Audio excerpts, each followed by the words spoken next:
Mais uma vez, um político estadunidense sofreu uma tentativa de assassinato. A bala, endereçada a Donald Trump, acertou de raspão a orelha do ex-presidente, que estava participando de um comício na Pensilvânia.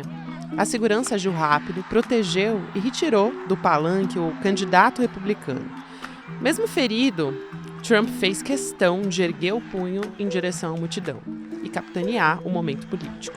O atirador foi morto por agentes do serviço secreto logo depois do atentado e tinha apenas 20 anos. Thomas Mitchell Crooks morava perto do local do comício, era tímido e foi vítima de bullying na escola. Era afiliado ao Partido Republicano, tentou entrar para um clube de tiro, mas acabou rejeitado por ser um péssimo atirador. O atentado levantou novamente o debate sobre a facilidade de se conseguir uma arma nos Estados Unidos. O Thomas tinha material para fabricar bombas no carro que ele dirigiu até o comício. E o fuzil utilizado por ele foi comprado legalmente. No Brasil, em 2018, a facada do Adélio Bispo fortaleceu e impulsionou a eleição de Jair Bolsonaro. Resta saber qual vai ser a resposta do eleitor estadunidense ao republicano Trump, que já estava à frente do democrata e atual presidente Joe Biden nas pesquisas. Terça-feira, 16 de julho de 2024.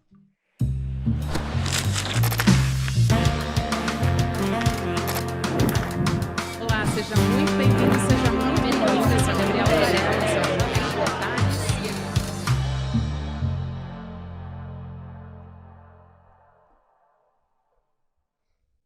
Olá, seja muito bem-vindo, seja muito bem-vinda. Eu sou a Gabriela Varela e esse é o Videocast em Detalhes.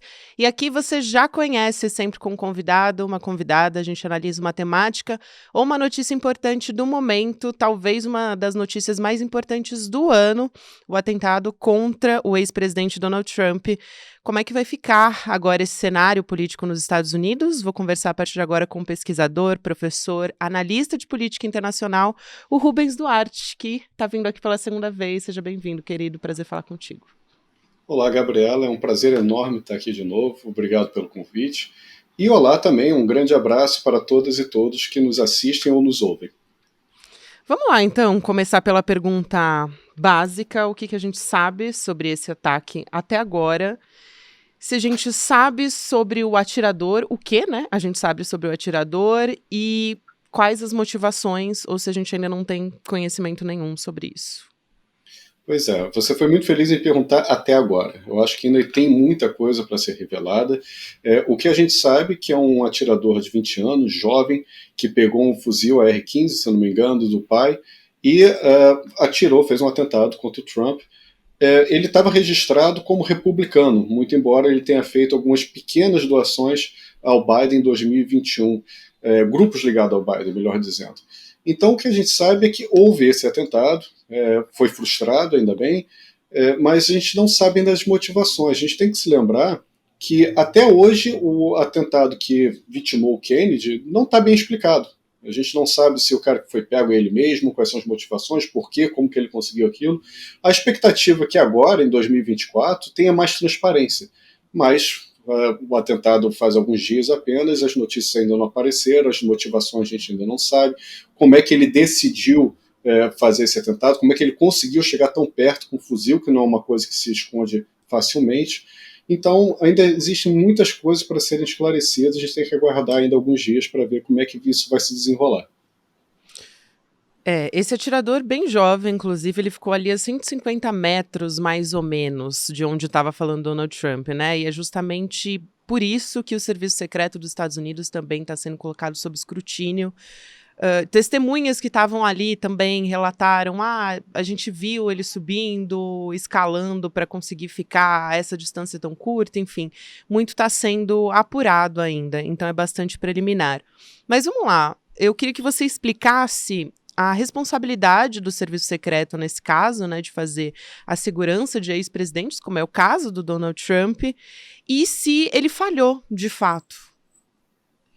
O serviço secreto não tem nada de secreto, né? É uma polícia que todo mundo conhece, que é feita para proteger o presidente, ex-presidentes e candidatos. Então, se uma pessoa consegue chegar com um fuzil AR-15, escalar um telhado e atirar no então candidato e antigo presidente dos Estados Unidos, houve uma falha clara.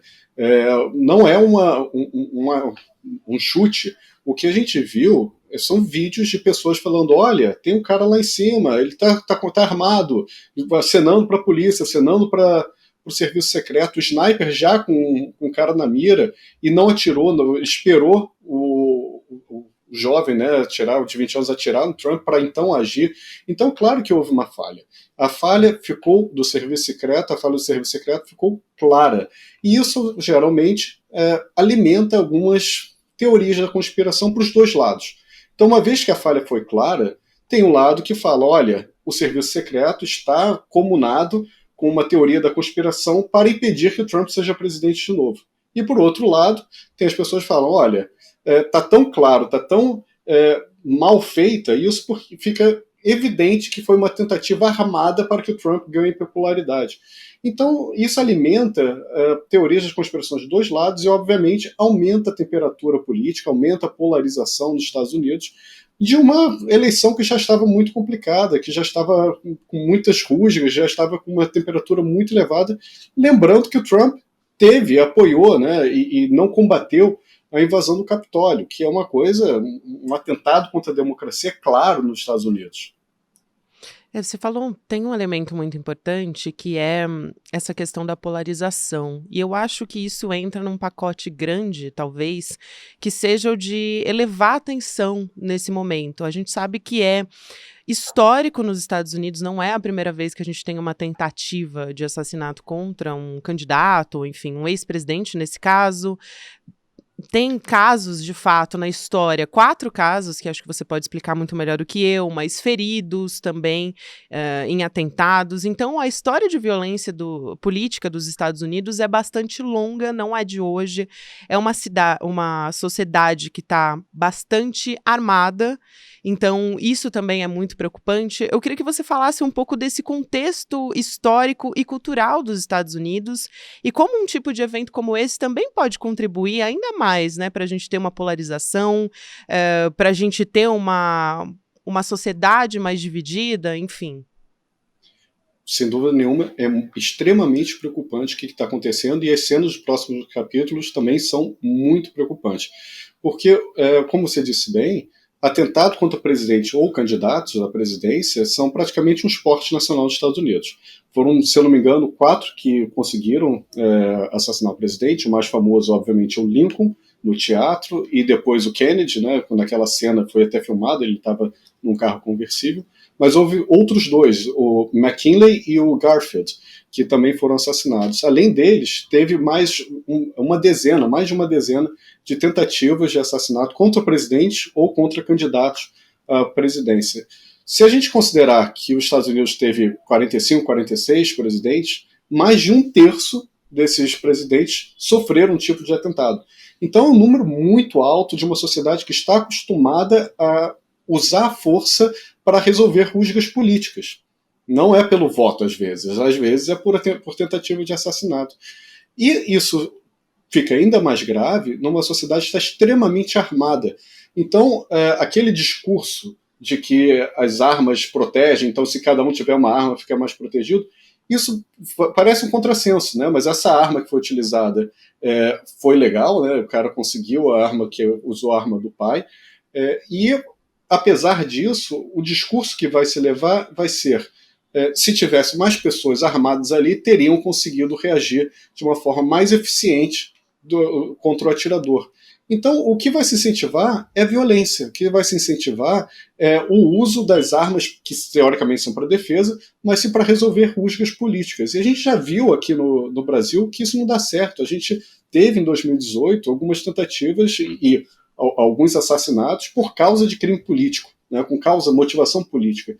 Então isso é muito grave. Isso é muito grave, e a gente vai ver uma sociedade que é extremamente armada, esse nível de polarização e de ódio cada vez mais forte vai sim ser um barril de pólvora para novos tipos de atentado. É muito interessante também ver como o Trump está capitalizando isso. É muito óbvio que ele, por conta da teoria da conspiração, ele vai conseguir reforçar o papel de vítima, porque ele foi vítima, mas agora ele vai falar que existe aquele establishment, né? Uma vez que ele está tentando lutar contra estruturas e forças invisíveis, ele se levanta o punho e diz fight, fight, né? Lutem, lutem, e logo depois ele já postou dizendo, agora é uma questão de luta do bem contra o mal.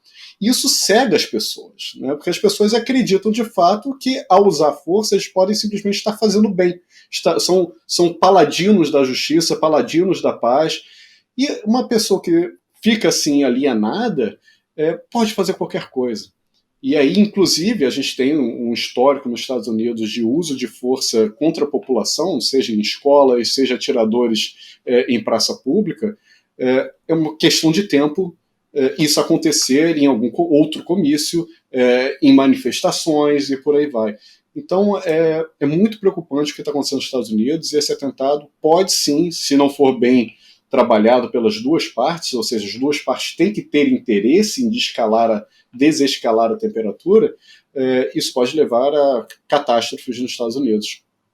Tem muitos pontos interessantes que você trouxe aí, Rubens. Só para complementar essa informação, porque eu estava lendo antes da gente começar a conversar, que todos os casos em que ex-presidentes, enfim, presidentes dos Estados Unidos morreram ou ficaram feridos foram casos em que utilizaram armas de fogo. Então, só para corroborar aqui, nesse ponto de que a sociedade estadunidense é uma sociedade que está extremamente armada, né, como a gente conhece, com esse histórico de violência política.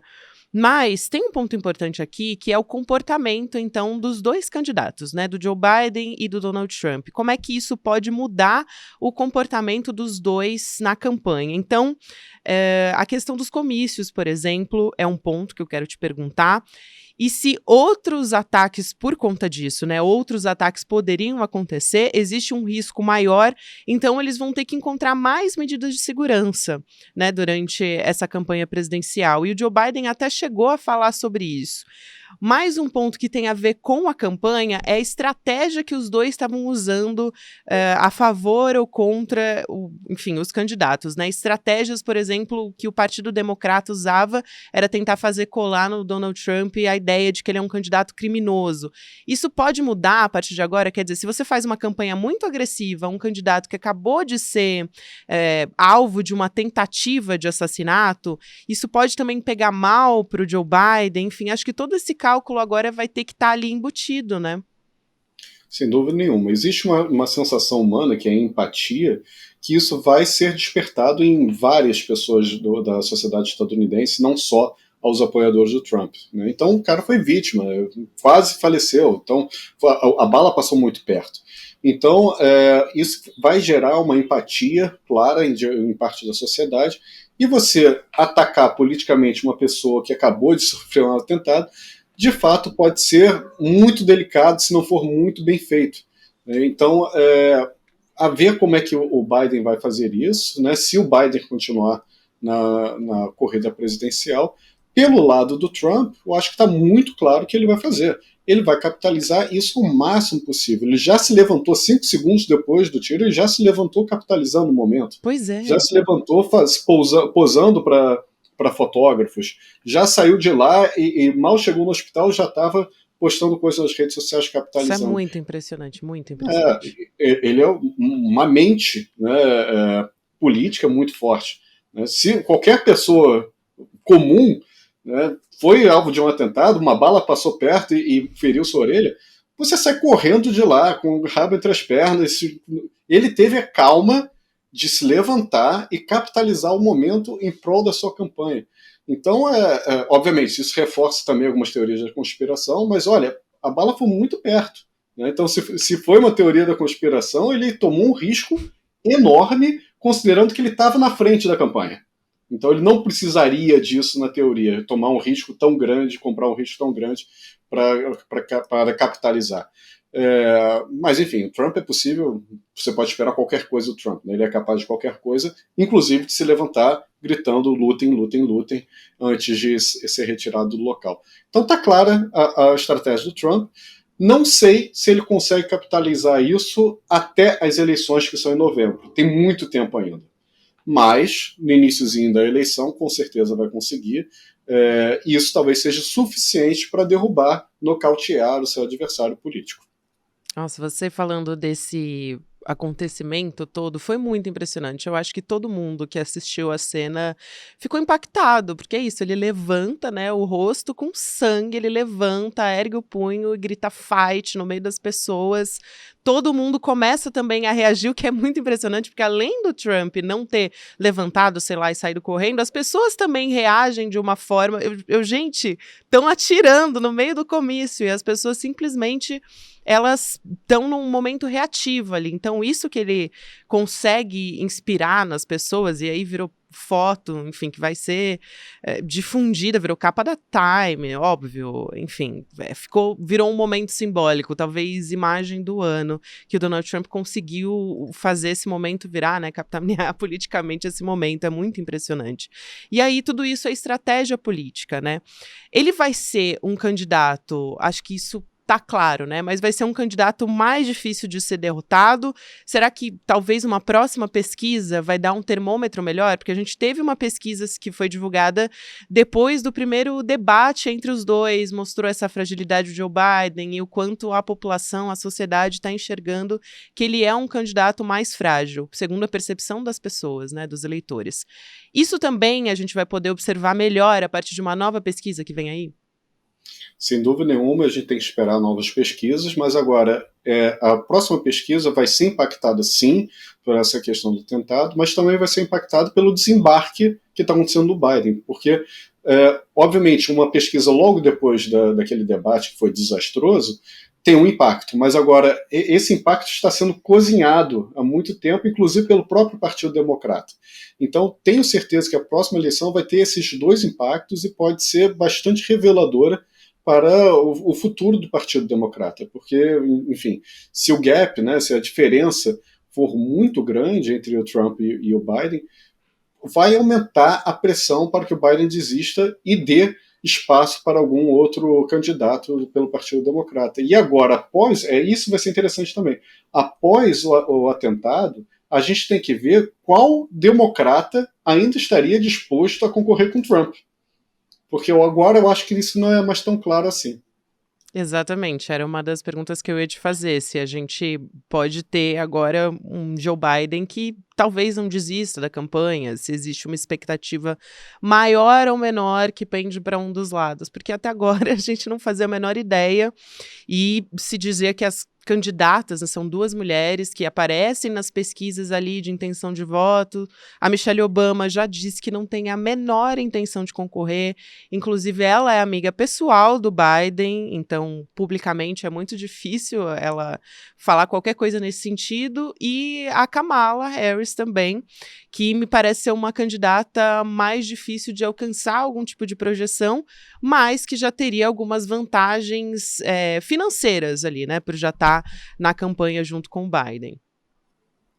A Kamala, ela aparece sim com um nome mais óbvio, uma vez que a Michelle já disse que não quer, só que ela também fica numa situação muito delicada, porque ela é vice do Biden, então ela tem uma lealdade com o Biden. Então, perguntar para ela se ela quer ser a candidata, nesse momento, se ela disser sim, é uma traição horrível contra o cara que escolheu ela para ser vice-presidente, muito embora nós aqui no Brasil sabemos que vice-presidentes às vezes dão umas pernadas nos presidentes. Mas a Kamala tem esse senso de lealdade. Além das duas, também ventilaram o nome novamente da Hillary Clinton, lembrando que ela teve mais votos, né, do que o Trump, só que o Trump ganhou a eleição porque tinha mais deputados, porque a eleição não é muito direta, é um pouco diferente da nossa. E existem outros governadores também, como o da Califórnia, de Illinois, alguns senadores que podem substituir o Biden. Só que os nomes mais fortes são esses mesmos, né? São a Michelle Obama, a Kamala Harris e talvez a Hillary Clinton, que também parece não estar muito interessada em entrar nessa, não. Até porque ela já esteve nesse papel, né? Então, ela sabe bastante como é que isso impacta politicamente ali a Hillary Clinton. Eu quero fazer uma pergunta no sentido de como é que agora o Trump, ele já usava, estrategicamente falando, essa ideia de mártir, né? O Trump como um mártir, mas no sentido mais de um alvo que as pessoas falavam que ele é um candidato corrupto, enfim, principalmente depois do escândalo que a gente teve recentemente, a gente quase nem fala mais a respeito disso, inclusive. Mas para os apoiadores dele, ele vai virar um mártir, ainda mais esse discurso acaba colando, né? Como é que isso impacta nos eleitores indecisos? Eu quero te ouvir sobre isso porque eu acho que esse é o principal ponto, né? Para os apoiadores, para a base eleitoral do Trump, isso acaba inflamando talvez mais, contribui mais para a polarização, mas e os indecisos na campanha que podem ajudar realmente a decidir essa eleição presidencial, né, Rubens? É uma excelente pergunta. A gente ainda tem que ver isso com base em pesquisa, mas eu acho que você fez um diagnóstico muito bem. A base do Trump vai ficar muito mais inflamada, vai acreditar que ele é um mártir, vai acreditar que ele está lutando contra o establishment, que é uma luta do bem contra o mal, como ele mesmo postou.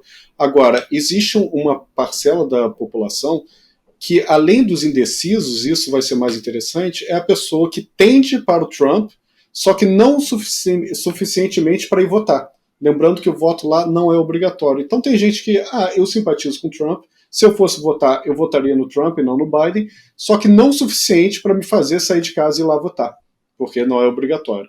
Então essa parcela da população pode se sentir encorajada a sair de casa e votar. Então, além dos indecisos, eu acho que o impacto maior vai ser com esse pessoal que tende ao Trump, mas não suficientemente para ir votar. Esse pessoal pode fazer, sim, uma diferença enorme no resultado final das eleições. Convenção republicana também acontece nessa semana que a gente está conversando. O que a gente pode esperar dessa primeira, né? Eu acho que, assim, tá dada a largada de fato, mas agora a gente tem um componente muito importante, que é essa tentativa de assassinato. Ele se fortalece. O que a gente pode esperar dessa convenção republicana? Essa convenção republicana vai ser para referendar o que a gente já espera. Então a gente ainda tinha uma dúvida se a convenção republicana teria a possibilidade de retirar o Trump, uma vez que a sentença da condenação dele ainda iria sair, só que essa condenação foi diminuída, o impacto dessa condenação foi diminuída pela Suprema Corte, né, que deu uma imunidade parcial para presidente e ex-presidente. Lembrando que eu estou falando de imunidade, não estou falando de foro privilegiado, como a gente vê aqui. Simplesmente, alguns crimes não se aplicam para quem já foi presidente ou para o presidente atual. A lei não se aplica. O Estado de Direito não se aplica. Foi o que a Suprema Corte dos Estados Unidos decidiu. Então, essa dúvida que ainda tinha e seria resolvida pela Convenção Republicana acabou. Ainda mais agora, com esse atentado, a gente vai ver, na verdade, só uma confirmação do Trump junto com o teatro, junto com o comício, junto com uma forte campanha de marketing. Não acho que a gente vai ver alguma dúvida sobre quem será o candidato, algumas pessoas que ainda vão tentar barganhar muitas trocas de favores políticos, porque eu acho que está dado. O Trump vai ser o candidato dos Estados Unidos pelo Partido Republicano e ele está muito forte nessa campanha.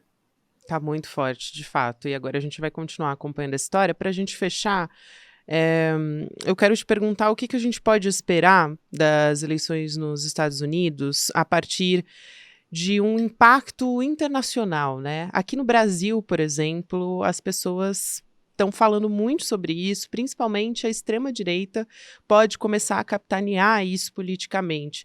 Então, eu acho que é muito importante, Rubens, até queria ouvir sua avaliação sobre isso, mas o Joe Biden se pronunciar sobre isso, no sentido de chamar atenção para a violência política, em como, por exemplo, o Trump usa muito isso no discurso, a extrema-direita mundial usa isso muito no discurso, enfim, tem essa narrativa sobre armar a população, sobre legítima defesa, que é muito forte aqui no Brasil também.